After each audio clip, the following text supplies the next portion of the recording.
Welcome to the Skoda Kamiq. Kamiq? I'm not sure. I'm going to do a voiceover once I find out for sure what that is. This is the Skoda Kamiq. Kamiq. There you go. Now you know what the real name of it is. But anyway, whatever it's called, this is a little bit odd around the front, but it still manages to be the best car in this segment. So let's find out why it's the best car in this segment by hitting the subscribe button and following me inside.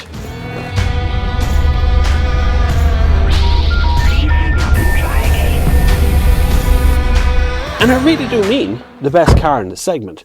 There's a good reason for saying that, and that's because it works perfectly at pretty much everything you want it to do. I have a decent seating position in that Skoda sort of way of sitting slightly higher in the car so I can see the bonnet, and my hands are just about at the right position where I can just comfortably sit all day long in that position. The readouts in front of me are not digital, they're manual and they're very clear and very easy to use. I have an infotainment system I'll come to in a minute. I have manual knobs here for the climate control. I have dual heated seats on both sides. This one has a 7-speed DSG in it, even though it's only a 1 litre 115 horsepower. A manual proper handbrake. Look at proper handbrake. What do you do? Proper handbrake. Then you have a little cubby hole in the back. 12 volt socket, 2 USB-C ports, which I don't like. I think we should just stay with USB, but they're all going USB-C. So Skoda have little converters. This one is broken. I don't know how that happened, but it came like that in many little pieces. Somebody must have just jammed it in somewhere and broke it. But I fortunately have my own USB-C converter that I have here as a little cable. And everything in here works. There's big cubby holes on both sides. There's a big glove box over this side. There is a start button on this side over here. So if I press that, you hear a little 1 litre 3-cylinder thing spark up out there. That's the loudest it gets, basically. That's the loudest I've heard it. Now, Skoda SmartLink is fine. So if I go into radio here for a second and I flick through whatever channels are there, this is all perfect. This is all stuff you recognize and use on a regular basis. You can figure out how to do all that. Phone is the same. It's running through Apple CarPlay at the moment. Media is the same. It pulls from any source. It also takes FM, USB, CarPlay, other USB, which is another one, 2 ports here, or BT audio, which is Bluetooth audio directly. Then you have a full menu that allows you to be able to get into most of the settings, including driver assist, which is in here too, turn things on and off. But air conditioning has a sort of a backup version up here. So you've got more controls on the screen than down here. Like sync is here, for instance, where you want to sync to 2 sides to do the one thing, and auto's up there, so you can press auto for auto, manual all over, whatever it is. Very clever system. Now, when you're ready, you can go into Apple CarPlay. Apple CarPlay in this one is done wireless or wirelessly, so either one. This also works with Android Auto, by the way. I've tried both. Both are working fine. Wireless Apple CarPlay is very buggy. It does suddenly disconnect. It sometimes just doesn't bother its arse connecting at all in the first place. So I think it's actually a problem with the wireless CarPlay. I think it's the system that's not working rather than it's just Skoda, because that has happened to me in BMW as well, who also do wireless Apple CarPlay. But the wired version is solid as a rock, works perfectly. And all of your normal apps are here, including Google Maps, Spotify, TuneIn Radio, WhatsApp is all here as well. You can phone, you can do your messages, you can do everything else that you want to do. And they've included this new Apple CarPlay version here as well, which has a different sort of a home screen. Allows you to see your media and your maps and things on one side, and very straightforward. And of course, Hey Siri. There she is, answer me. There she is. Cancel. That works well as well, even though I haven't touched anything here. I just said Hey Siri and she comes on, so it works perfectly in that respect. Everything here is like 9 out of 10, just almost perfect, nearly exactly where I wanted. Not too keen on this though. I wish that was blended nicely into the dash rather than being this kind of standout things, because stuff gets stuck back there, you know. For valeters, anyone who does a bit of valeting at all, this thing here, like, there's just so many little gaps in there for dust and dirt to get trapped in. I think that should be sealed up and pushed into the dash nicely. This one even comes with active cruise control on it. Now, like I said, this one's over 30 grand. This starts in around mid-20s, creeps its way over the 30 grand. But this one here is the one I would buy. I know it's top spec. I know, relax, God almighty.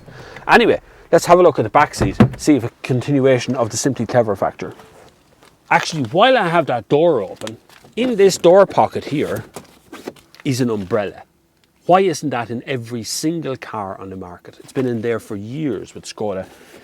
and they never say a word about it. Anyway, it's there in the door. Simply Clever continues. Look, in the fuel cap, there's an ice scraper. Again, why isn't that in every single car? What's wrong with you people? I mean, God, the designers look at these things at all. Ice scraper in the fuel cap, outside, in case you get stuck. Back seat, it being a Skoda, plenty of room, yeah. Look, 2 fists in between there, 2 USB-C ports back here, and 2 vents. No controls over the air conditioning back here, just 2 vents you turn on and off. As I said, that door handle seems to be in trouble. It doesn't want to open. That door doesn't want to open, even with the child lock turned off and all that sort of stuff. Anyway, it doesn't matter. That can be fixed very quickly. This has 2 standard LED, or 2 standard lights in here, just halogen ones, which I find a bit unusual. This isn't all LEDs in here at this stage. There's so much of an energy saver. Also, it's dead comfy back here, but this has an armrest with cup holders and there's space underneath the armrest because you can put stuff in there.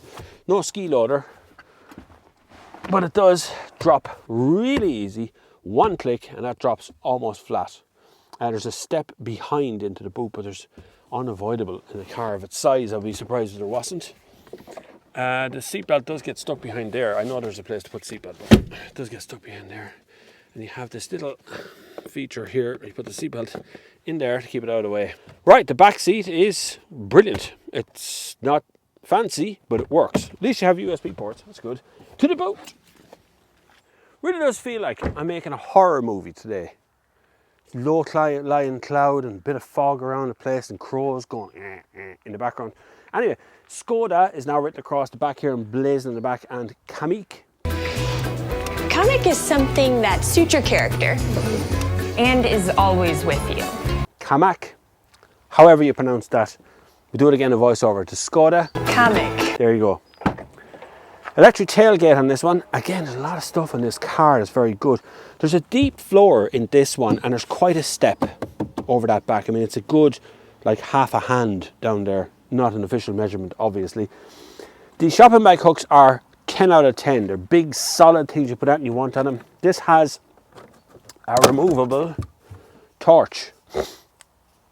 LED torch, which is the boot light as well when you put it in. And underneath here is, greatest of all great, an actual spare wheel and all the kit to change the spare wheel as well. Plenty of room, big deep boot. For a small car, it's got a lot going on here in the boot, I have to say. Incredibly good, a perfect boot in almost all respects apart from the big step in. But that's okay, I can live with the step because I don't need it. Right, driving time. So why would I say that the Skoda Kamiq is the best in class? It just is. This one in particular, this one is a little over 30 grand, 31 and a half grand I think it is. And it has everything that I wanted, including a 1 litre 3-cylinder, 115 brake horsepower little petrol unit, which is so quiet, you think you're in an electric car. Really is just a lovely little buzzy thing that goes along the road. Then you put your foot down, and you hear a mild roar in the background, which is slightly exciting. Cruises perfectly on the motorway, over 700 kilometers range from a petrol. And it's coupled to a 7-speed DSG box from Skoda. Really lightweight version of it. Takes no effort at all to run. It means the car is completely effortless to drive. Just get in, press D, go. That's it. Now the steering is a little bit on the light side for any sort of enthusiastic driving. It might be a little bit too fast. And I know some designers will know exactly what I'm talking about here. I just find that at speed, the turning circle, any movement on the steering wheel and you're changing directions all the time. It's just really sharp and a little bit on the light side. This one has plenty of stuff in it, including dual zone climate control, heated seats, Apple CarPlay, wireless Apple CarPlay as well, which I still say is too glitchy to use every day. It takes so long sometimes to connect and other times it just doesn't bother connecting, and then when it is connected it sometimes just turns off in the middle of it for no apparent reason. This has 2 USB-C ports, so you can get a converter like I have and convert them back to USB, and you can just use your Apple CarPlay that way, and that seems to solve the glitchiness very quickly.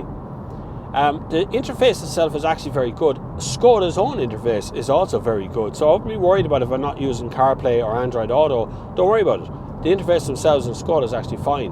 The only thing it will lack, which I'm delighted to say, should save you money. It doesn't have sat-nav because it's on your phone. Use the phone version of it. Fuel economy wise, I can't see why you would worry about the fuel economy. My average consumption over the time I've had it has been about 5.5 litres per 100 kilometres. Now, if you're up and down the motorway every day, you can expect 7.5 to be much more realistic for you. But in general, town driving and kind of this area here, like 90 or 100 kilometres an hour the whole time, you'll have no problem seeing 5.5 to 6 litres per 100 kilometres the whole time. It's comfortable, it's nice, it looks okay. They're a little bit divisive around the front of the car. I'm driving into the fog now, not heavy fog, just fog. The looks are a little bit divisive around the front of the car. I do like the back, but the front is just something a little bit odd about it, a little bit elevated. But I think I'd forgive that because it's just such a good car. It's just such an honestly, right up front, exactly what I wanted kind of car. Skoda are going in a nice way, some ways, predictable but nice. Now, they got a bit of a slap on the wrist recently from Volkswagen, who said, hang on a second, you know, you're starting to outsell what we do and the cars are better than what we do, so you'll have to stop that. So there's a new Octavia on the way, which I'm looking forward to driving. They keep going on about their electric car, and they've shown it a couple of times, but, you know, we haven't even sat in the car yet, so very little I can say about that. But this would do me for 5 years now, no problem. I mean, if I was looking to buy something right now, today, to keep for the next 5 years, you cannot go wrong with this. Forget about the electric race and all that sort of stuff that's going on. This will save you a packet. Now, in a video coming up, I'm going to do a price comparison between electric and petrol and electric and diesel. This is a petrol model. So this, at its top spec, is 31 grand, right? The entry level for an equivalent electric car, even with all the grants taken off, is going to be 40 grand. So you're still already straight away saving about, give or take, 7 grand over an electric car of equivalent sort of spec. So it's hard to see how you could benefit from moving from petrol to electric at the moment, because there's just such good cars in this segment right now that are petrol powered that will cost you next to nothing to run over the next 5 years. Just the price of petrol, but then the price of electricity is going to go up as well. Already has twice. Sometimes I talk on this channel about a car that has a bit of a personality, and you look at it and go, yeah, that has a personality, but this actually does. This feels like the little family vehicle. The kids like it. There is a problem with one of the back doors. I can't seem to, the handle seems to be disconnected or something back there. I can't get it to open, but that's under warranty. You just go back to your dealership and get that fixed. It's good that these things happen. Because I get to see what you guys go through when it comes to warranty stuff, so I don't have a problem with that. So to kind of sum up the Kamiq, it is a good, honest, smart, intelligent car from a company that really does intelligent cars. It's it's like the thinking man's version of a Dacia Duster. You know, it's got all I wanted to do is being done, and it's done in a way that I don't have to worry about it. It just happens. And it blends into my life in the blink of an eye, and it's so easy to drive. Just go and it's finished. And you have the little ice scraper, and you have the umbrella in the door, and they've thought about all these things. That clever stuff needs to remain Skoda. Kamiq is an old word from the Inuit language. It stands for things that fit so perfectly that there's nothing better. So thank you very much for watching. Hopefully by now you've hit the subscribe button. You know that's actually good for your health, and if you haven't hit the subscribe button, I'm going to come around and slap you around the ear holes for a bit. This is, of course, the Sunday service will be on this Sunday. If you want to join me for that, it's on pretty much every Sunday. We do a 2-hour live stream talking about all kinds of things. It's very intelligent and highbrow conversation. Such wonderful things like what kind of underwear do you wear?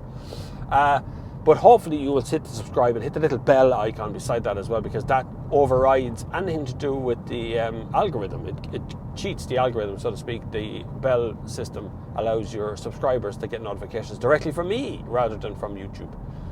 But anyway, thank you very much for watching. Hopefully you'll check out the little links down below to support the freedom of this channel. It's vitally important that you do.